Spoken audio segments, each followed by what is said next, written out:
Bonjour à tous, c'est Albert Bourgel et aujourd'hui on se retrouve pour de nouvelles aventures graphiques et chromatiques puisque aujourd'hui on va se dessiner ceci. C'est une cabane exotique avec deux points de fuite, un à droite et un à gauche, et donc c'est une perspective d'angle. Il y a aussi un escalier, des personnages qui discutent, des palmiers, une montagne, un soleil derrière des nuages. Et on va mettre ça, bien entendu, en couleur. Allez, on y va. Je vais prendre un crayon pas trop taillé parce que je vais avoir une facture un peu large.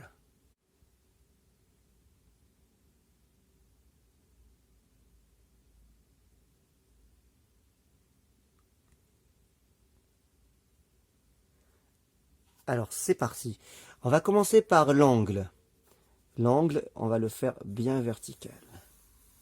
Voilà, on va prendre à peu près sa dimension. Vous voyez que la feuille est pratiquement entièrement occupée. Pour ce travail, je ne vais pas utiliser de règles, vous faites comme vous voulez.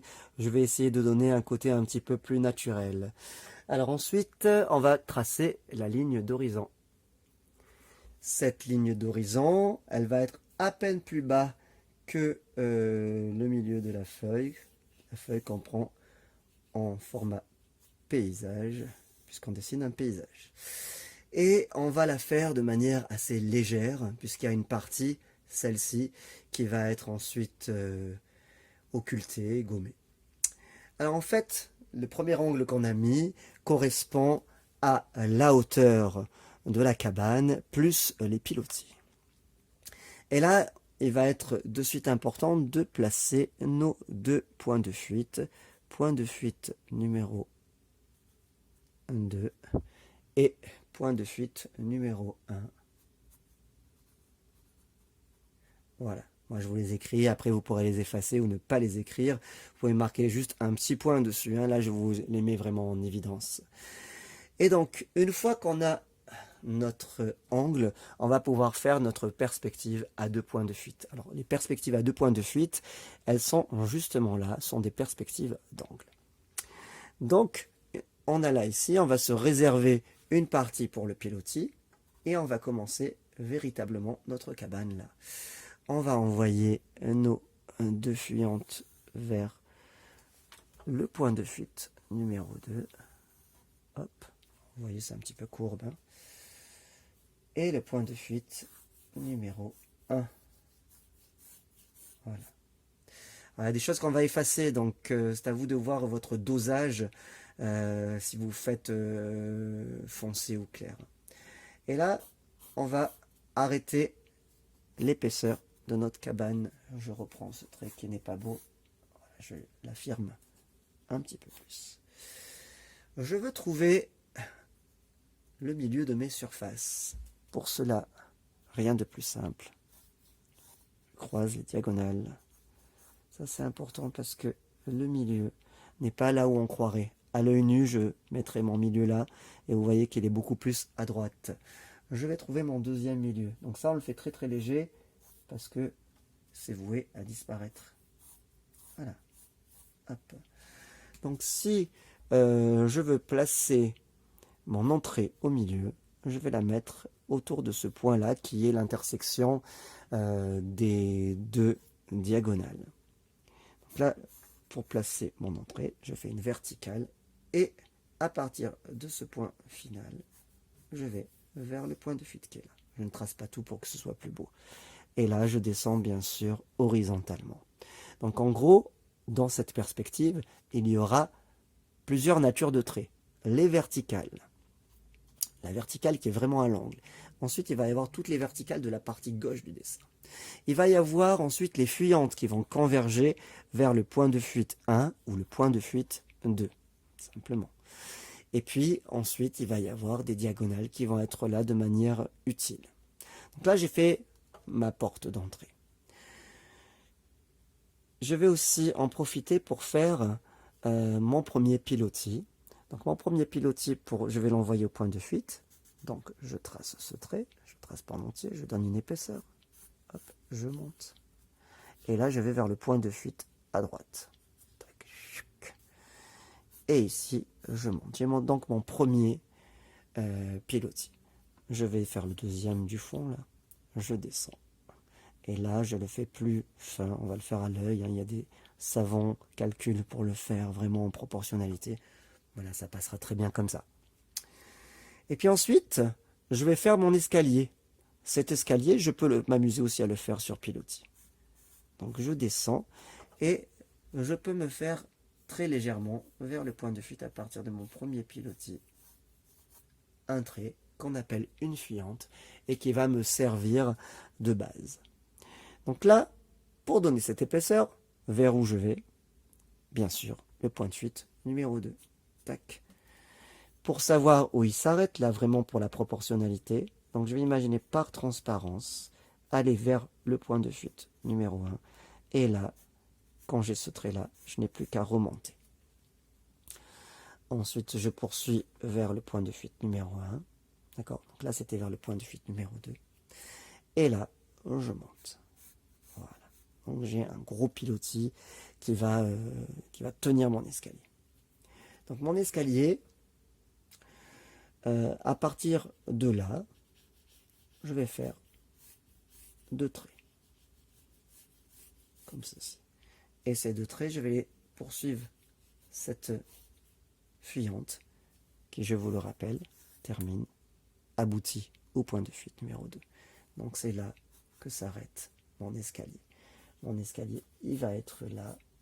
Et donc, dès à présent, je peux commencer à effacer les choses inutiles. Moi, j'utilise une gomme de pain. Vous pouvez faire avec une gomme aussi normale. Mais la gomme de pain a ceci d'agréable qu'elle nous laisse voir par en dessous l'ancien travail. Si on a besoin de s'en resservir, ça fait ce qu'on appelle un palimpseste. Un palimpseste, c'est le souvenir, la trace. Donc pour un escalier, c'est tout simple. Je pars d'abord, je vais toujours partir au point de fuite numéro 2. Donc je passe de ce point qui est là, et je pars, et en sachant que si je prolonge ce trait, il va au point de fuite numéro 2. Ensuite, je descends verticalement. Donc là, pas de repère, c'est juste une verticale. Je repars vers le point de fuite numéro 2. Je descends verticalement. Je repars vers le point de fuite numéro 2. Je descends verticalement. Je repars vers le point de fuite numéro 2, je descends verticalement. Je repars vers le point de fuite numéro 2, je descends verticalement. Je repars vers le point de fuite numéro 2 et je descends verticalement. Et là, je vais prolonger ce trait puisqu'il va venir sous-tendre mon escalier. Nous avons donc le parfait profil de notre escalier. Ensuite, tous ces angles, nous allons les envoyer vers le point de fuite numéro 1. Tac. Allez, tout va vers le point de fuite numéro 1. Je ne trace qu'une partie.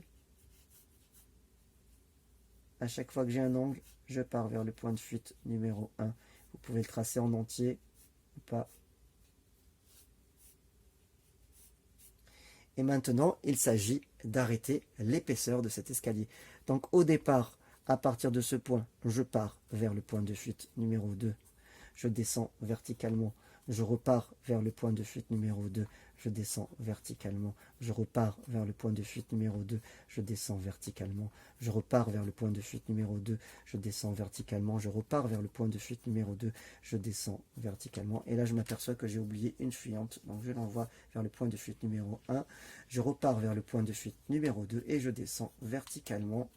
Notre escalier est fait. Je n'ai plus qu'à repasser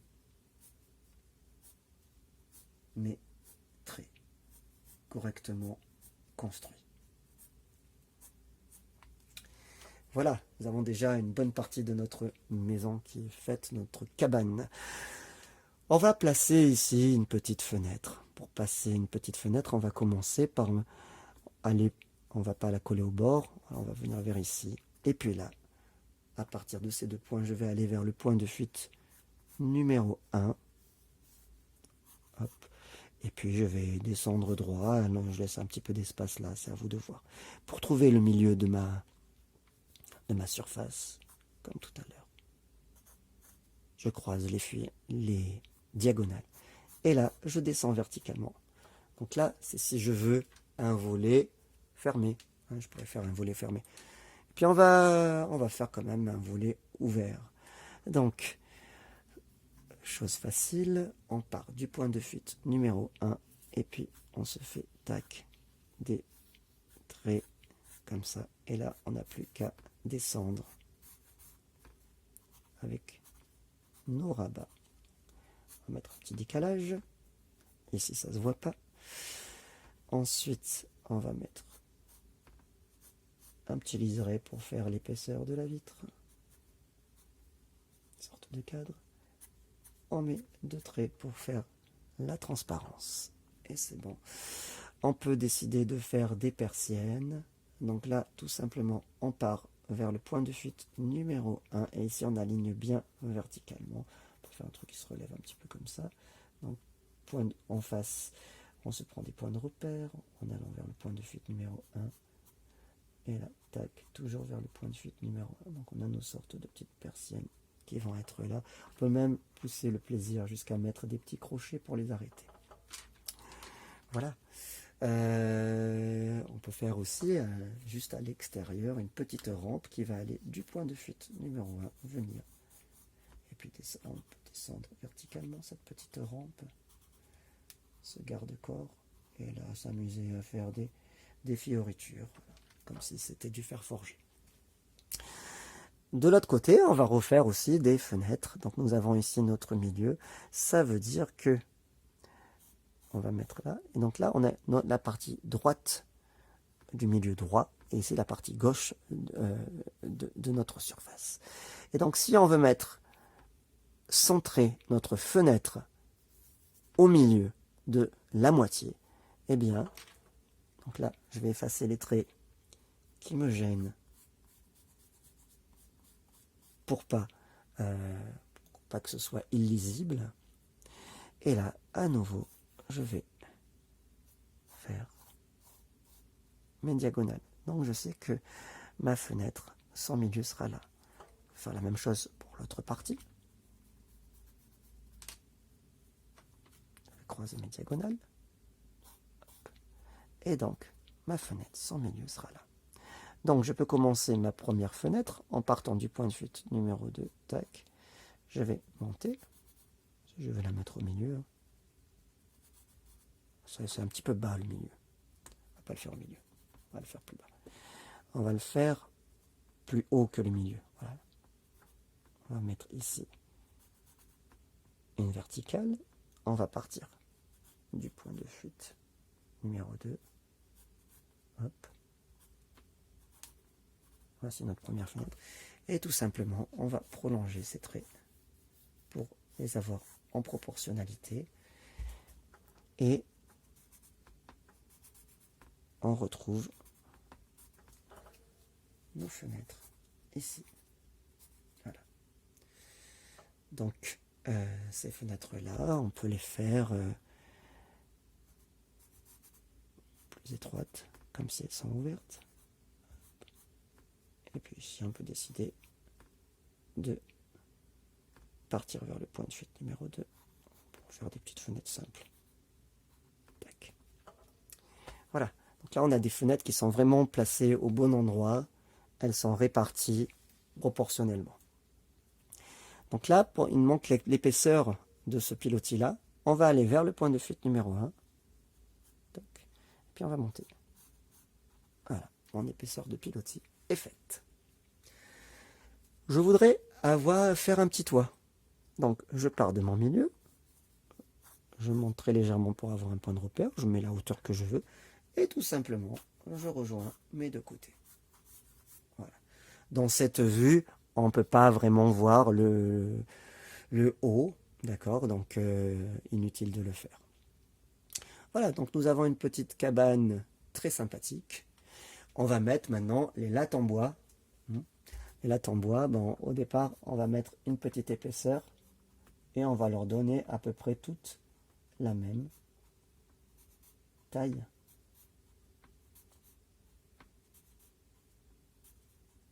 Et l'autre côté, pareil.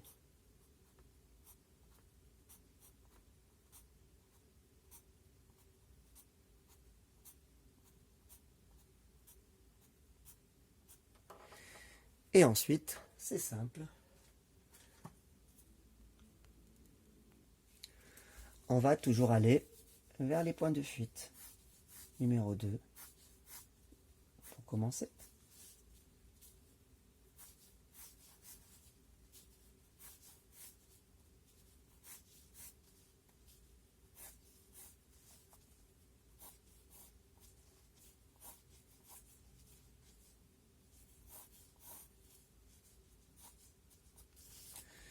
Et ensuite, numéro 1. Commencer par le haut pour que ce soit plus propre. Avec un crayon gras. Moi, j'aime bien le faire à la main pour que ça donne un côté boisé, naturel. Que ce soit pas un dessin d'architecture fait comme un ordinateur. Faut garder l'aspect naturel, humain. C'est mon choix, vous faites comme vous voulez. Donc maintenant, une fois qu'on est là, on va, dans toute logique, faire une épaisseur à notre cabane. Et puis là-haut, on peut aussi décider de mettre du bois. On peut faire un ovale avec une épaisseur. Et puis on repart à peu près dans les mêmes proportions. Et on va mettre, toujours en allant vers le point de fuite numéro 1, du bois. Puis là, on s'aperçoit que il nous manque quelque chose. C'est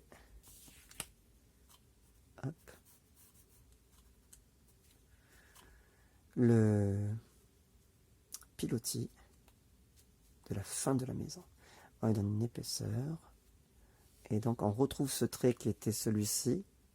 Et là, on monte. Ce trait qui nous donne un point de repère. Je reprends un peu plus foncé pour que l'on comprenne où on est. Voilà. Donc notre cabane, elle est faite. Bien. Maintenant, on va décider de faire un petit palmier. Moi, j'aimerais bien faire passer mon palmier ici. Voilà. Entre les deux fenêtres pour que ce soit joli. Et puis on imagine aussi qu'il va faire de l'ombre. Donc là, ça va être le milieu. Donc, hop, ça va être mon milieu. Donc je vais partir du point de fuite numéro 2. Je vais tirer vers moi. Et je donne une base comme ça à mon palmier. Petite surface dans laquelle il y a des petites pierres ou de la verdure, ce que vous voulez.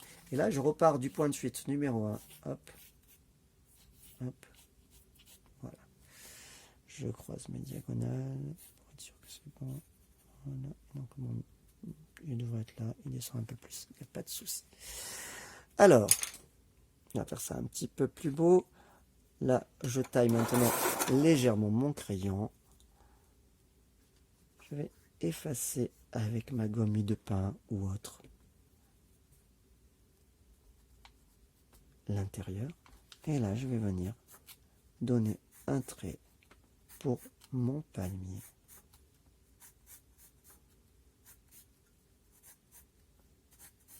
Va descendre. Alors ce palmier, donc vous avez plusieurs choix de le faire. Vous pouvez le faire comme ça, vous pouvez le faire comme ça avec des diagonales qui s'arrondissent un petit peu, ou voilà, c'est ce qu'on va faire. Ou alors faire tout simplement des X, mais les X vous pouvez les arrondir un petit peu. Il y a des palmiers qui sont comme ça. Voilà. Hop. Et puis en haut, on va mettre des formes un peu comme des cœurs qui correspondent souvent aux palmes que l'on a coupées et qui restent un petit peu. Et donc maintenant, la beauté du palmier va consister à faire venir des courbes à partir du milieu. Ça va jaillir comme ça. Hop, hop, voilà, comme ça. Et là, pour faire notre palme, il va falloir trouver ce qu'on appelle un rythme. C'est-à-dire qu'il va falloir y aller rapidement. Je vais mettre un petit buvard pour pas salir. Et donc là, on va aller rapidement rejoindre dans un rythme régulier notre axe. Tac, vous voyez, ce sont des arrondis qui s'arrêtent au même endroit. Hop, alors on peut commencer par faire tous ceux du côté. peut imaginer que celui-là continue là.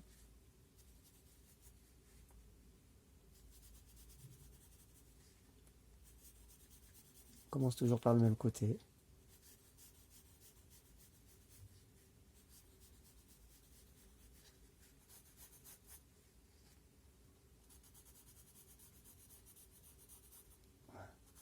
Appliquez-vous. Hein. Alors là, c'est entre s'appliquer et vraiment trouver le rythme. Il ne faut pas que ce soit figé comme truc. Et là, on va repartir dans l'autre sens. Voilà, comme ça. Et vous voyez, notre palmier, il apparaît tout simplement. Les palmes se font par elles-mêmes.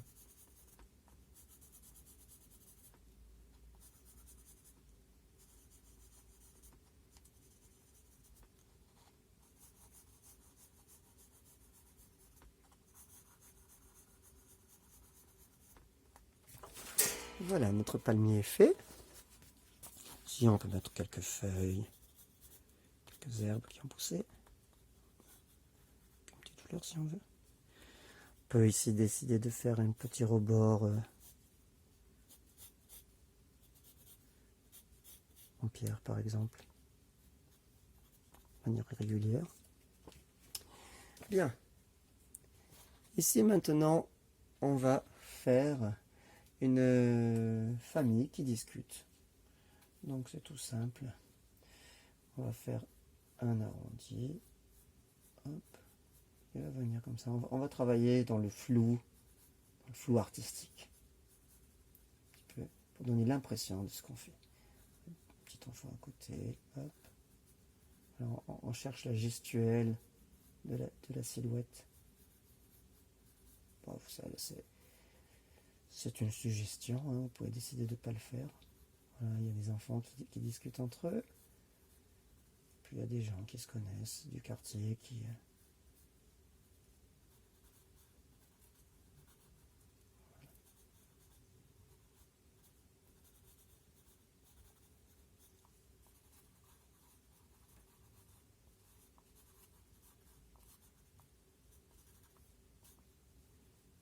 On peut s'imaginer qu'il y a des courses de supermarché, avec un caddie. On va faire les courses, mais sur le chemin, on s'est croisés, on se dit bonjour. On va mettre une trottinette, là. Celui-là.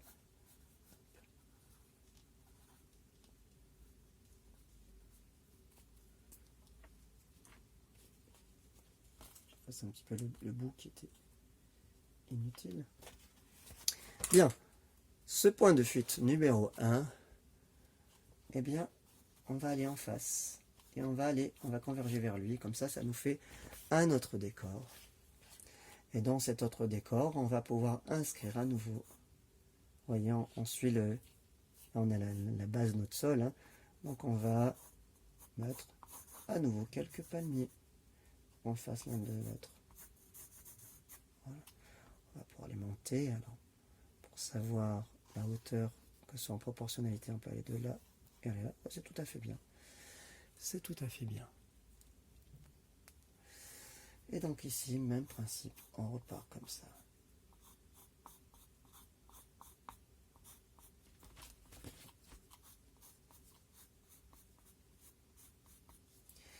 Et puis on revient.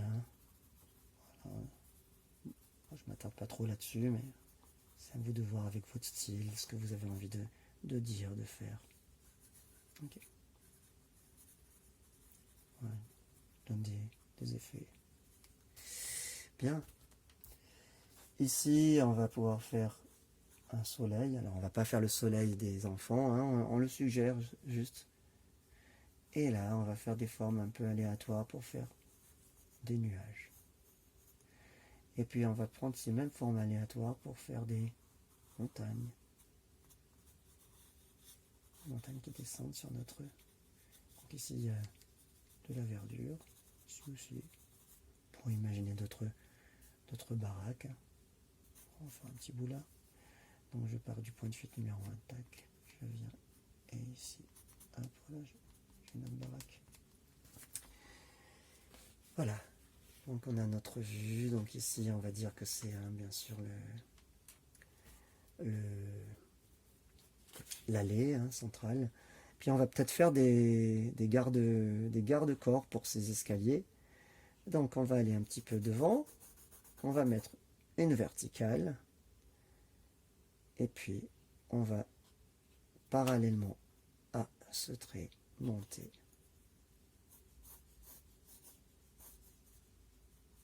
Voilà. Pour en faire un deuxième, donc on va vers le point de fuite numéro 1. On monte droit. On a notre repère avec un trait qui va là. Et là, à nouveau, on va aller en face. Et notre repère, ça va être un trait qu'on va envoyer vers le point de fuite numéro 1. Et donc, le trait il va être là. Voilà, on a notre garde-corps. Voilà.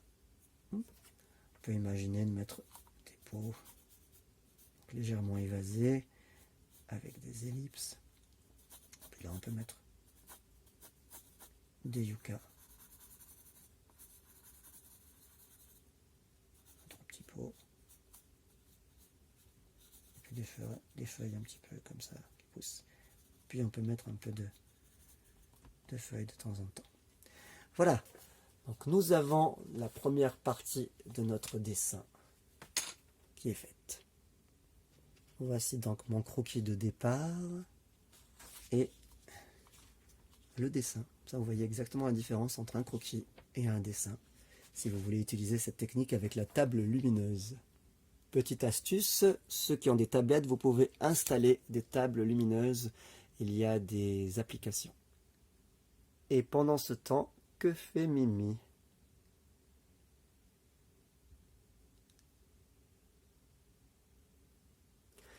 Revenons à nos moutons, j'irai la caresser tout à l'heure. Donc on va commencer par travailler sur le pastel sec. Et je vais prendre des couleurs. Un petit bleu ciel. Et gratter comme ça. Légèrement.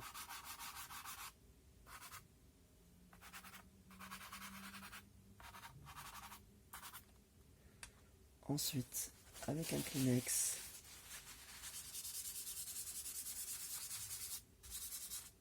étaler.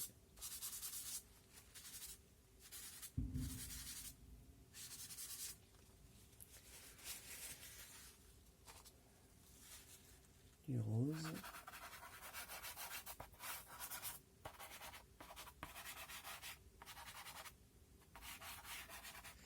Que je mélange avec du beige.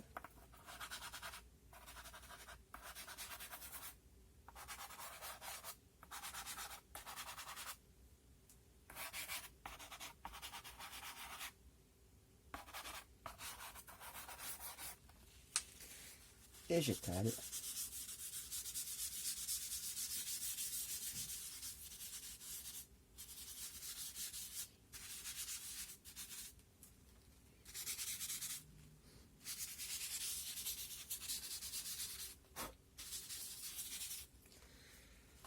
Du vert.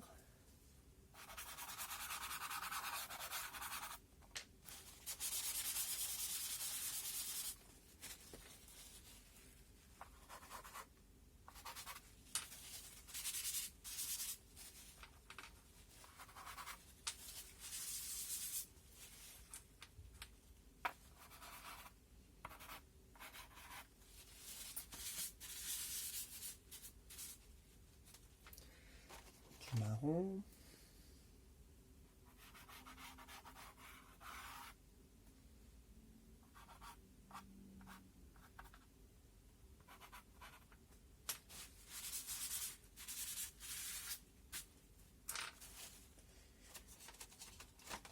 Du marron foncé.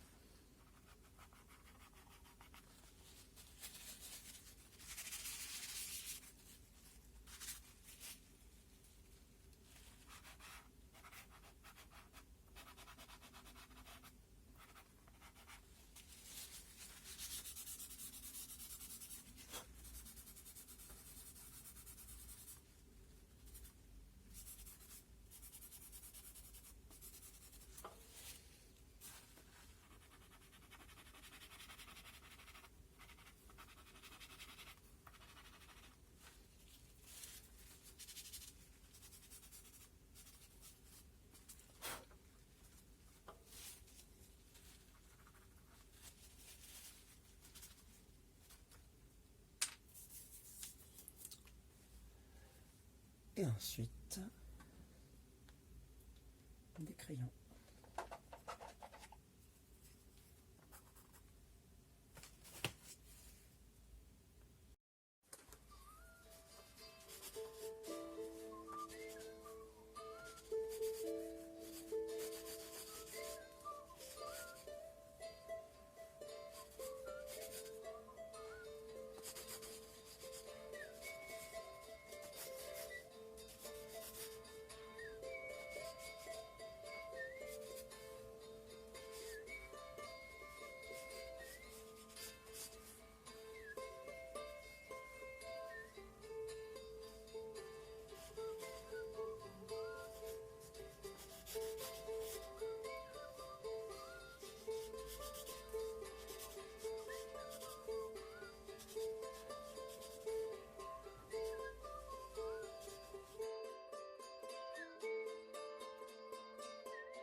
Voilà, j'espère que ce tuto vous aura plu.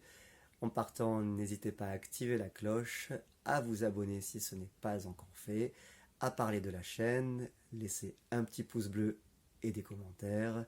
Et quant à moi, je vous dis à très vite pour de nouvelles aventures graphiques et chromatiques. Et passez un bon été à dessiner.